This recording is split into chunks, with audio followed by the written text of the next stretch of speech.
everyone, welcome back to my channel for a new video. If you're new, my name is Macy. Hey guys, hey, what's up? How you guys doing? Hope you guys are doing well. So I have my very first episode from the Autism Storyteller, and I'm super duper excited to be doing this episode. I have my friend Michele here, and I'm super excited.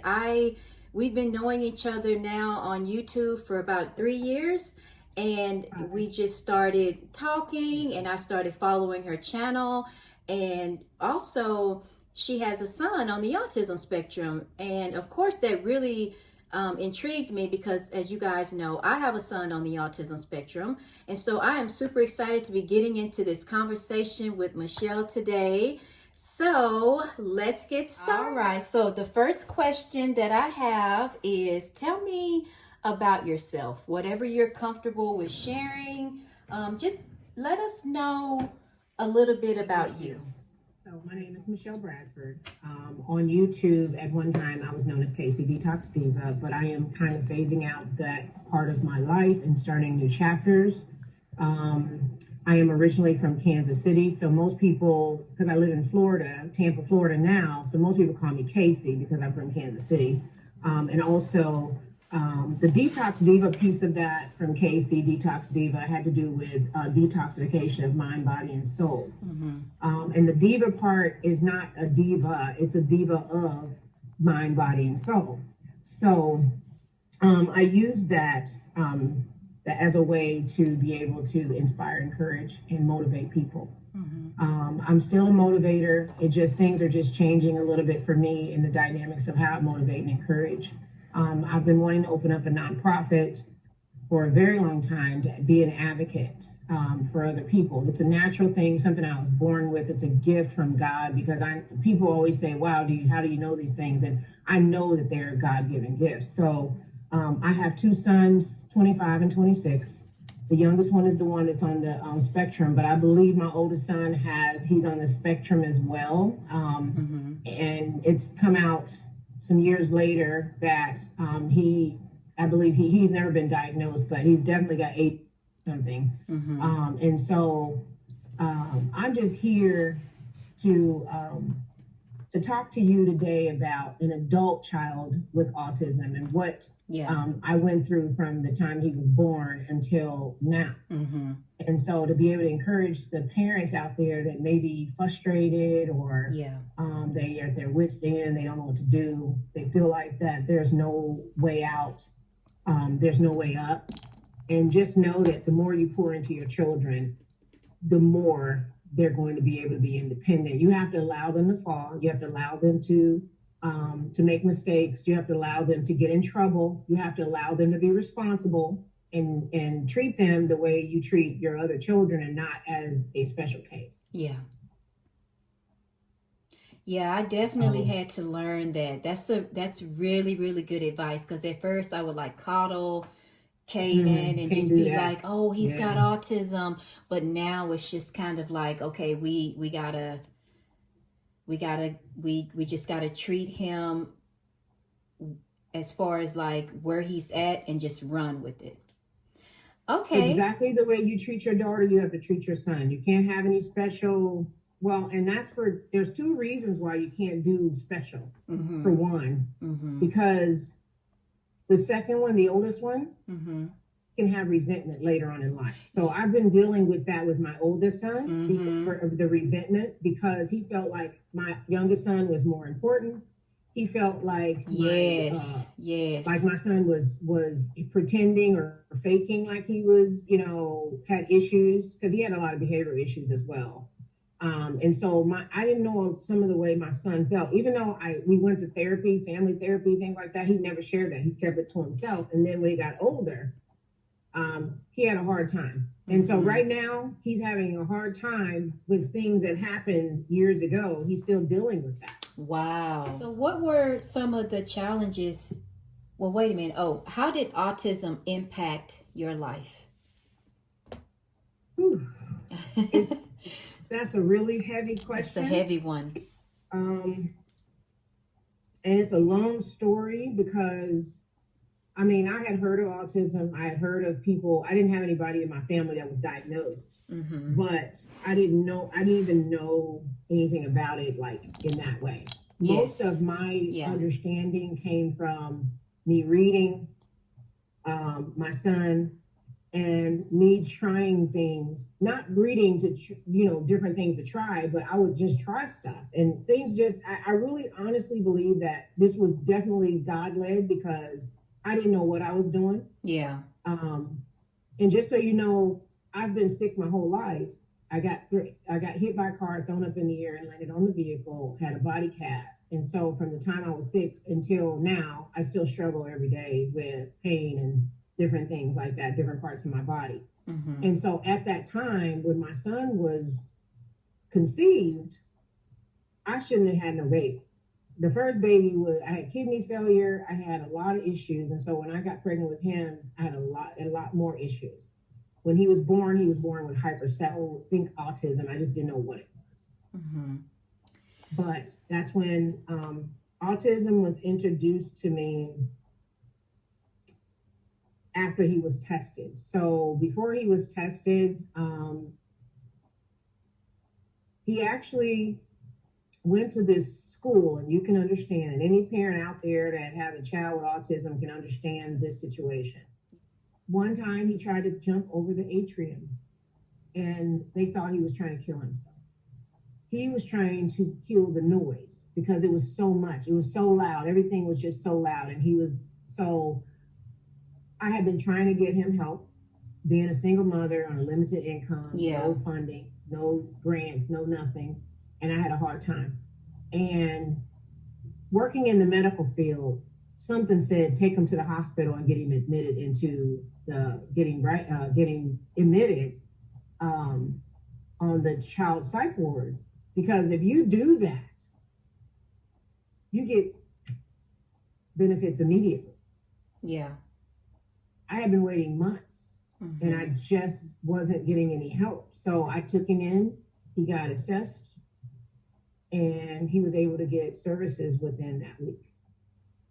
And so even after that, it took several years, like maybe 2 years, because I was in the system and he was on Medicaid, to try to get in to see somebody to get him tested. They misdiagnosed my child many, many times, and I wasn't having it. They were trying to give him all kind of medication that for bipolar disorder, all kinds of things. And I told them, no, you're not giving that to my son. You don't even know him.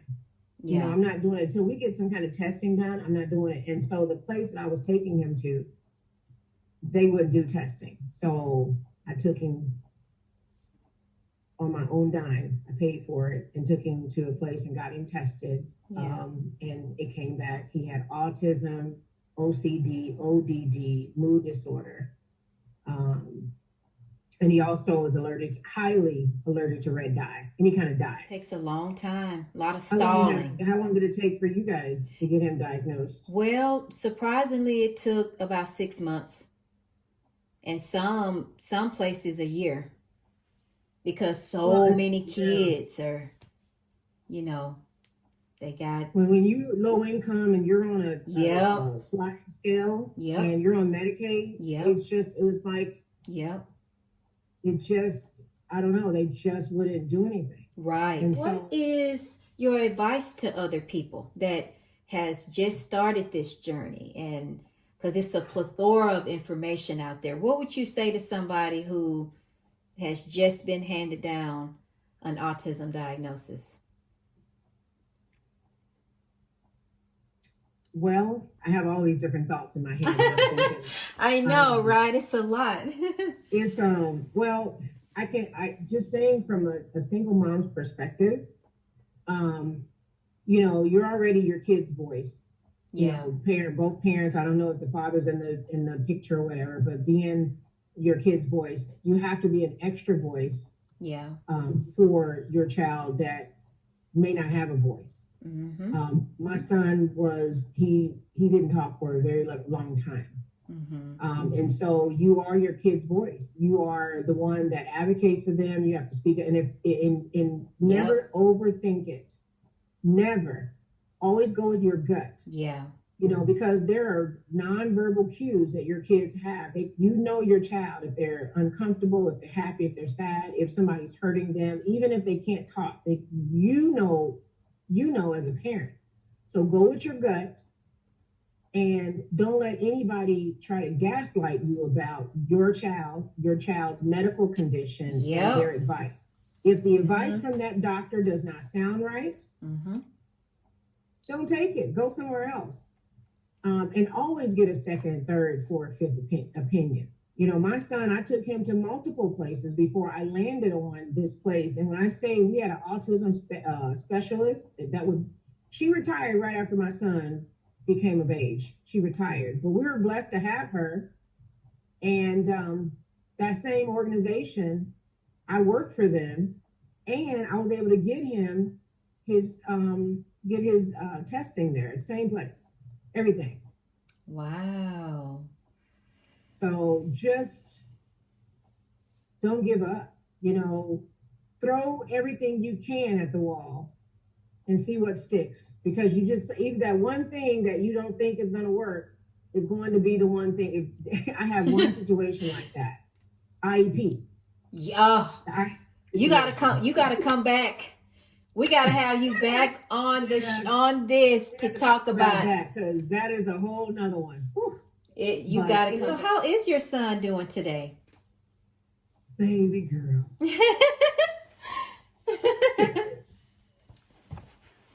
My son is wonderful.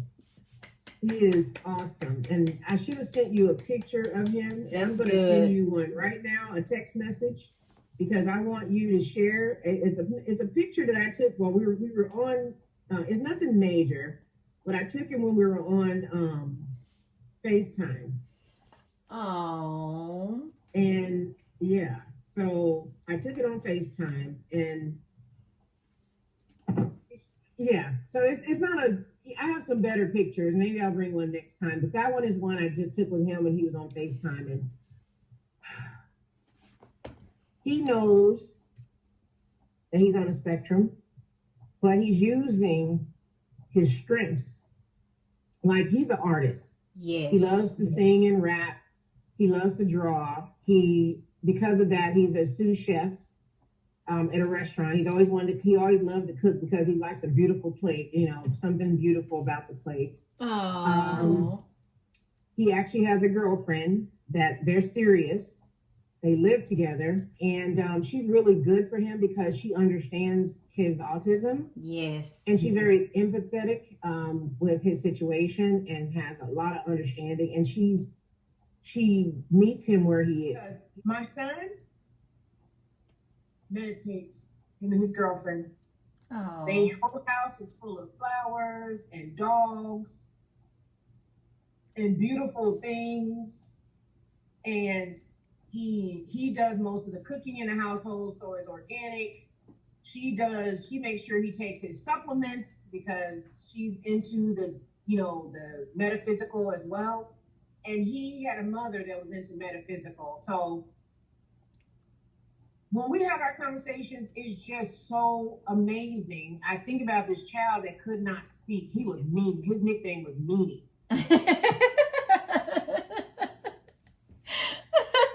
He looked like this. He wouldn't talk. And now you can't shut his butt up. I'm just amazed.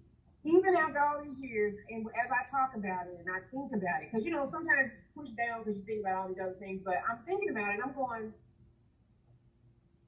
I did a good job. You did. We do have to pat ourselves on the back. Yes, because he wasn't just another statistic. Because right. I've studied for 3 years, and I realized how they don't really like for you to talk about this, but a lot of African Americans get left behind. Yes. And so anytime I see a parent that has done what you've done, and then you can come out on the other side and say, this is where my son at, that's a big deal. My next question is, how did you, after everything you went through, all of that, how did you take care of your mental health and your self-care? Like, what were some of the things that you did to take care of yourself? Well, I'll be honest with you. I didn't know what self-care, respect, for self-respect and self-love and all that stuff. Mm-hmm. I mean, I've heard of it, of course. Yeah.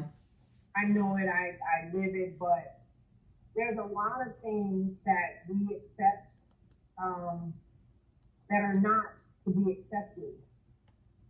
We have to learn how to deal with boundaries and all that. So approximately, my son, and I believe it happened, I believe it happened after he moved out because I couldn't balance. I didn't have any tools to balance. No, I went to a therapist when I was sick after I had brain surgery. I went to a therapist and she told me I need to meditate. And I'm like, I'm sick of people telling me that. I don't know how. Every time I meditate, I can't stay focused, blah, blah, blah. And so now I look at meditation differently. Meditation is not where you're turning your brain off. You're learning to control your brain so that when you are working to meditate, your brain is going to keep going back to that stuff because that's what it's used to. But when you train your brain, which is where I'm at now, I got to get back to training my brain. Training your brain, after a while, it just comes as natural for you. And so I learned how to balance through breathing because we don't breathe correctly. Breathing, taking time for myself. If it doesn't get done right now, will I die? Analyzing the situation because sometimes, you know how you're so proud of, I pushed through it, I just pushed through it, I pushed. And Yeah. sometimes you don't need to push. Sometimes you just need to be still. Yep. Be quiet. Mm-hmm. And just do nothing. And then other times you need to get a massage, take a walk in the park, go to the beach. That's why beach, when I moved here, beach was such a huge thing to me because that was where I related my, my peace. So most people go to church. I go to the beach. And I pray and meditate and get in the water and all of that. And so that is the way I balance. I mean, that's good. Well, that's all the questions that I have. We went through these quick. Wow. I just really enjoy listening because I feel like people can learn so much from other people's stories and the things right. that they've gone through, Exactly. Yeah. I would love to come back. My last thought, and I know you probably were going to ask me that, and I'm my last thought for people, to all your listeners. First of all, I want to say thank you for having me. Of course. I really appreciate it. I'm excited. I get more excited to be on other people's channels than on my own. And so any mom and dads that are going through with children with special needs of any kind, autism, whatever it is, know that they have to be treated mind, body, and soul. You can't just treat with medical doctors. You can't just treat with, right. A positive reinforcement. You have to look at the food intake. What are you eating? Because the sensitivities are there, and the food, the wrong food will cause bad behavior. The allergies was causing the behavior. Yeah. So his urologist is the one who put us on for that. And my son wore a diaper until he was 8. And the urologist is the one who, told me that. And then the hematologist, we had to go to hematology because he had other things going on. So it's not just being autistic or having special needs. The body is, children with autism have sensitivities that go beyond mental and physical. They have the biological aspect of it. And so, looking at the full person, right, the child, full person, and analyzing and making sure that you're getting all of those needs. The therapist, having them giving them individual therapy is really great. They may never be able to leave your household, but to be able to function in society, to be able to go and get on a van and them take them to work, because maybe they can't drive. Right. But they have, rehab, voc rehab always has all these programs for your kids, treating the whole person as a whole person. I love that. I love it. That's why I want to have you back on for so many things. That one, number one, the advocacy, the sibling, because in my 3 years of study, I haven't really heard them talk about what you're saying.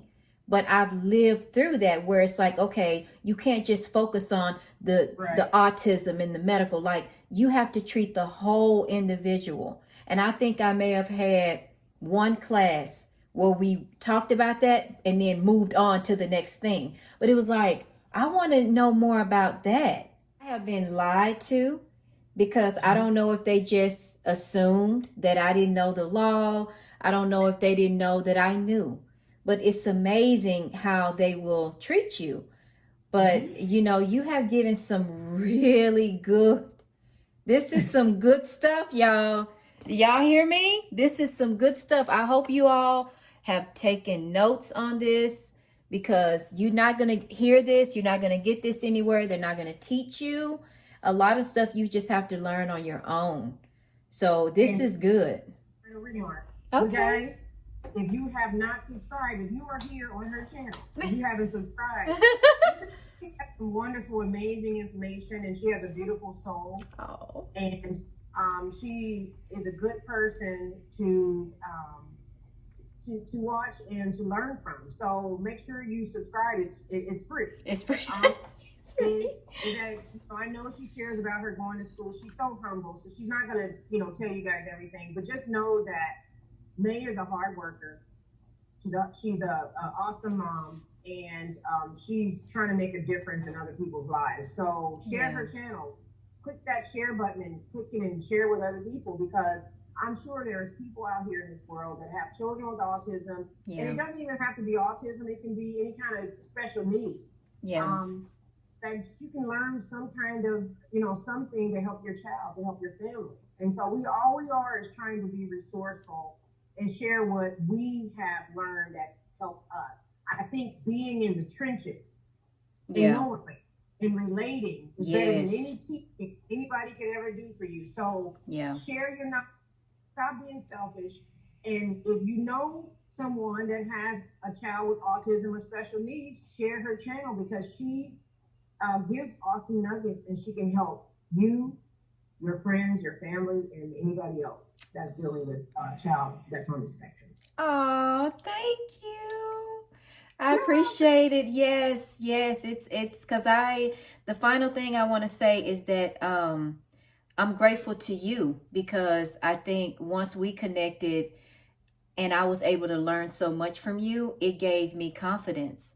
And there was a lot of things that in other words, when Caden was first diagnosed, I wish that I could have stumbled across a channel like this where someone looked like me and gave me the information. Yes. Well, thank you so much for spending time with us today, and we'll talk to you all in the next video.